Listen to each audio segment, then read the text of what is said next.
Vamos assistir aqui agora, juntinhos, a entrevista coletiva do Felipe Luiz na Flamengo TV.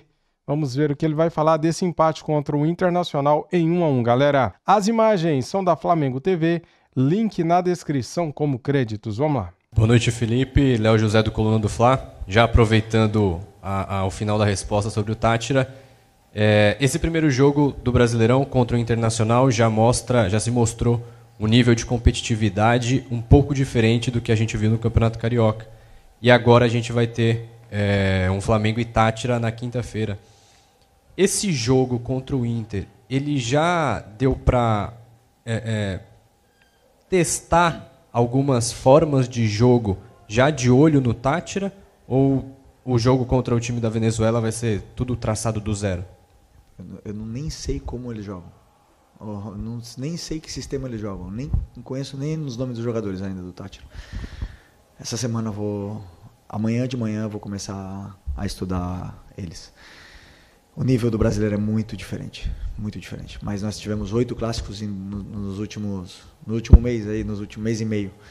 Então a gente se preparou bastante para esse momento, mas o nível do brasileiro esse jogo de hoje aqui é alto nível. Então,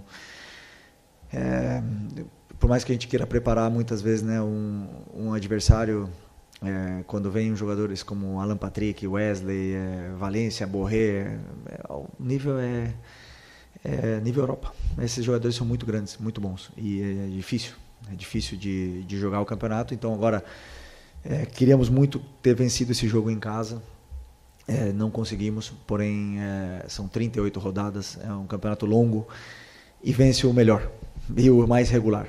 Então é importante que sejamos sinceros com o que foi feito, nós dentro do nosso vestiário sejamos sinceros com o que foi feito no jogo. Se tivesse ganhado o jogo, jogado mal, teremos que ser sinceros com a gente mesmo, porque temos que sempre estar evoluindo, melhorando para poder tentar ir em busca desse campeonato. E a partir de amanhã, Táchira. Boa noite, Felipe. Bruno Castanha, Rubro News TV e também B2 na área. Eu queria perguntar para você especificamente do Bruno Henrique. O Bruno Henrique hoje jogou numa função diferente, mais como meio, jogando atrás do Juninho, com bola e também sem bola na marcação e não na primeira linha. Ele também marcando o Fernando, principalmente no primeiro tempo, nessa série de bola. Eu queria que você falasse para mim o que você pensou em relação ao Bruno Henrique nessa posição. Obrigado. Primeiro, o Bruno fez um treino comigo. Esse jogador esse cara é muito diferente. Esse cara é muito, muito diferente. E aí eu conversei com ele hoje, pedi se ele tinha condições, se ele queria, né, se ele estava em condições, se ele se sentia confortável de começar o jogo e quanto tempo mais ou menos ele poderia aguentar. E falou que estava à plena disposição da equipe, e isso o treinador valoriza muito, porque um cara que vem de lesão poderia perfeitamente se proteger e falar, não, vou esperar mais um pouco, com medo de ter algum problema, e não, ele colocou o corpo dele a serviço como ele sempre faz, não é nenhuma novidade para a gente, né? Então, pensei em colocar ele nessa função que ele fazia já com o Jorge Jesus, com 2 atacantes, e vindo buscar, como o Michel fica mais alto, ele vindo buscar a bola no pé e o Juninho dando a profundidade. Então, ele sabe fazer, ele já fez, ele jogou com 2 atacantes todo 2019 e ele tem esse ataque ao espaço também que é muito bom, né? Mas o Inter tem uma qualidade defensiva também importante, sabiam que ele tinha esse poder ofensivo no espaço e conseguiram neutralizá-lo. No segundo tempo, já ficou mais alto com o Michel por dentro, e aí ele senti ele mais solto, né, um pouco mais, assim, para mim fez um grande jogo, um grandíssimo jogo, e sobre a pressão, não é que ele estava com o Fernando, ele e o Juninho tinham que pressionar, só que eles, em determinados momentos ia o Juninho, outros ia ele, e acabamos pressionando um time que é difícil de ser pressionado, muito difícil de pressionar o Inter. O Inter são poucos adversários que tiram a bola do Inter, então tem mérito nesse sacrifício dos jogadores. Felipe, boa noite. Boa noite. Felipe, tem uma questão que está preocupando muito a torcida, acredito que está preocupando você também, é a questão da coxa. A gente tem o Danilo, o Gerson, o Bruno Tava, o Cebolinha, o Michael. São alguns jogadores que tiveram um problema na coxa nesse começo de temporada. Queria saber de você se você fez uma reunião com os seus preparadores físicos, com o departamento médico, para poder entender o que pode estar acontecendo e se vocês já conseguiram encontrar um diagnóstico para poder resolver esse problema. As lesões do futebol, 70% delas são posterior de coxa. É a maioria, porque o modelo de jogo pede pressionar, a sprint, pede voltar para marcar, a sprint, pede para se desmarcar no espaço, a sprint, e o músculo que mais solicita é esse. Tivemos 8 clássicos em 12 jogos. Então, além do físico, tem o mental. E esses jogadores, o que eu mais admiro neles é que eles não guardam nada. E as lesões vão acontecer. E é o risco que eu corro, pedindo para eles jogarem assim, eles fazem. Tem jogadores que têm mais predisposição, outros que têm menos. Tem jogadores que conseguem jogar toda a temporada e apenas ter algum problema físico. Tentamos dosar a carga, mas não controlamos tudo. E às vezes eles fazem algumas ações aonde acabam sentindo. A única lesão que foi grande foi a do Michel. A única dessas todas. Todas as outras foram assim, edema, grau 1, que é uma sobrecarga.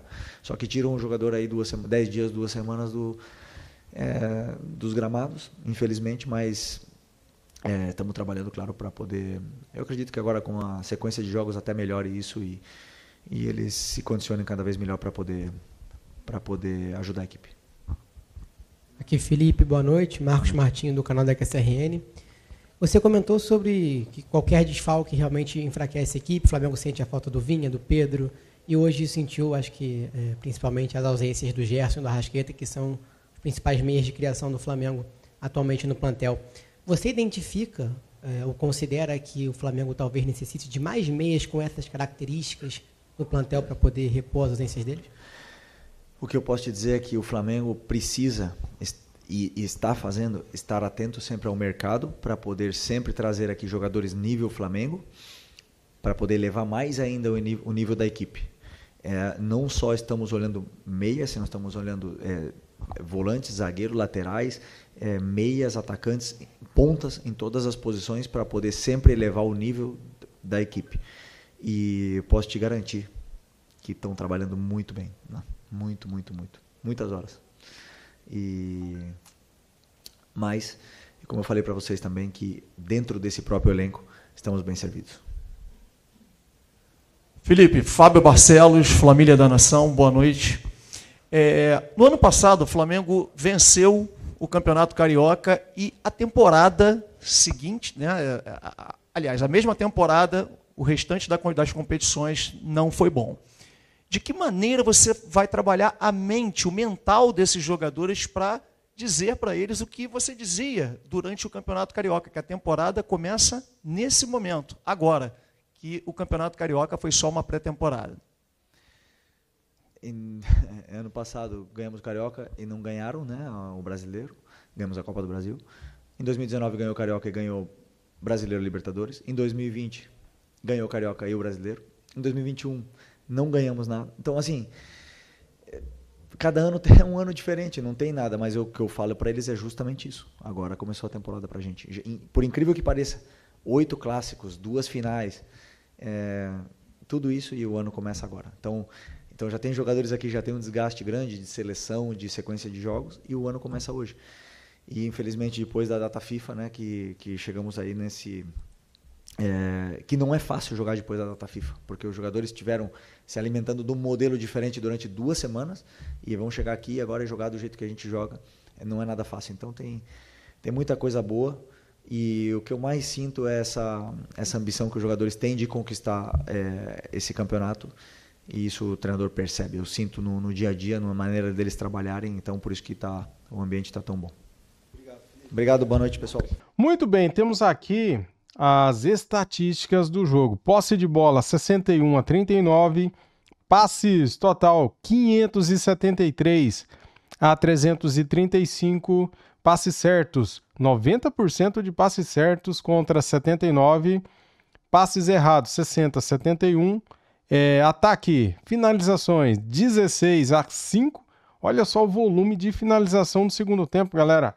16-5 o jogo total, né? Só que no segundo tempo o Flamengo amassou, cara. O Flamengo merecia a vitória. Para fora foram 8, a metade, né, para fora. E no gol, o Flamengo acertou 5 no gol. Fez um gol só, né? Já o Internacional, 2 bolas no gol, 1 entrou. É, coisa de futebol, né, cara? Futebol é fogo, né? Na trave, 1-0. Bloqueadas, 2-2. Pênalti, 0-0. Escanteios, 4-2. Impedimentos, 5-1. Muito impedimento eu achei, viu? Só que o volume de ataque estava bem maior, né? Total de defesas, 2-6. Olha só a diferença. Desarmes, 17-22. Temos aqui a disciplina, né? O que é a disciplina? Cartões, ó. Faltas cometidas, 10-17. Cartão amarelo, 2-4. Vermelho, 0-0, né? Flamengo foi melhor em tudo, cara. Muito superior. Flamengo merecia a vitória. Infelizmente, a vitória não veio. Infelizmente. Muito obrigado a todos vocês.